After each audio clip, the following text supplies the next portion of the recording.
بسم اللہ الرحمن الرحیم نحمدہ ونصلی علی رسولہ الکریم۔ جمعیت علماء اسلام نے ہمیشہ فلسطین اور فلسطینیوں کے موقف کو صحیح سمجھا ہے اور تسلسل کے ساتھ فلسطینیوں کے موقف کے ساتھ شانہ بشانہ کھڑی رہی ہے۔ آج بھی ہم اس بات کا اعادہ کرنا چاہتے ہیں کہ ہم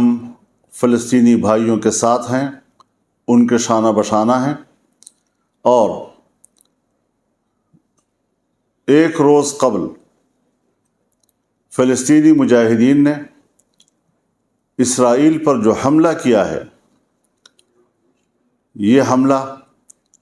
بہت تاریخی کامیابی ہے۔ میں اس کو ایک تاریخی معرکہ سے تعبیر کرتا ہوں۔ جن علاقوں پر انہوں نے قبضہ کیا ہے،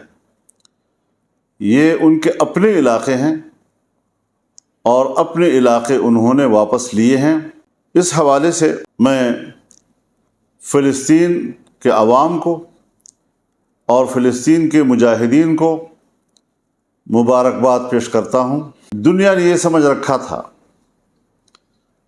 کہ فلسطین اور فلسطین کا مسئلہ اور فلسطینیوں کا موقف وہ ابدی نیند سو چکا ہے۔ اب فلسطین کا موضوع دوبارہ نہیں اٹھ سکے گا، اور ناعاقبت اندیشوں نے دنیا میں یہ بات پھیلائی، اور ہمارے ہاں ایک طبقہ اور ایک عنصر پیدا ہوا جس نے اسرائیل کو تسلیم کرنے کے موضوع کو ترجیح دلائی، اس کی اہمیت سے لوگوں کو متاثر کرنے کی ناکام کوشش کی۔ میں سمجھتا ہوں کہ آج اس معرکے نے فلسطین کے مسئلے کو زندہ ہی نہیں کیا، ثابت کیا ہے کہ فلسطین کا مسئلہ مرا نہیں، اور آج اس کی اہمیت آسمانوں کو چھو رہی ہے۔ اس حملے میں اسرائیل کے پورے دفاعی نظام کو ناکام بنا دیا گیا ہے، ان کے گھمنڈ کو زمین بوس کر دیا گیا ہے، ان کی انٹیلیجنس کو ناکام بنا دیا ہے۔ یہ حقیقت تسلیم کر لینی چاہیے دنیا کو کہ اسرائیل کوئی قوت نہیں، اسے بڑا چڑھا کر پیش کیا جا رہا ہے، اور اس قوت کو جس انداز سے بڑھا کر پیش کیا جا رہا ہے، یہ انصاف کے تقاضے پورے نہیں کر رہا ہے۔ میں ساتھ ہی یہ بات بھی اپنے فلسطینی بھائیوں سے اور مجاہدین سے کہوں گا کہ وہ انسانی حقوق کا احترام کریں، اسے تحفظ دیں، اس کا لحاظ رکھیں، بچوں، عورتوں اور عام شہریوں کو گزند نہ پہنچائیں، ان کی زندگیاں تلف نہ کریں، اور دنیا کو بتائیں کہ اسرائیل اور صہیونی جنہوں نے فلسطینیوں کی نسل کشی کی، ان کے بچوں کو قتل کیا، ماؤں کے سامنے قتل کیا، والدین کے سامنے قتل کیا، اور کوئی احترام آدمیت انہوں نے نہیں دکھائی، آج ہمیں اس کے بدلے میں یہ ثابت کرنا چاہیے کہ اسلام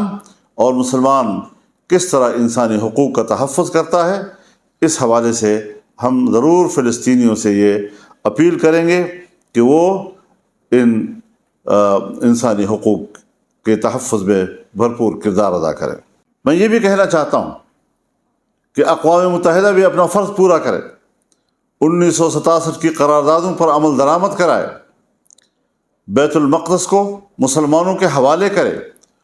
اور اس کو فلسطین کا دارالخلافہ تسلیم کرے۔ ہم اس حوالے سے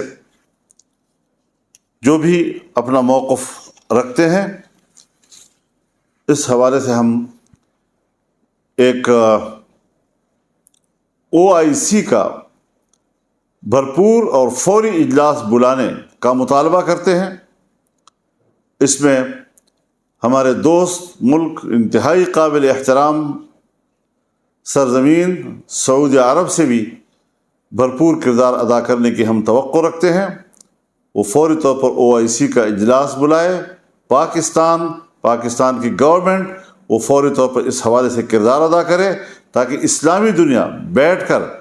ان نئے معروضی صورتحال کو سامنے رکھتے ہوئے ایک نئے زاویہ نظر کے ساتھ اپنے موقف کا تعین کرے اور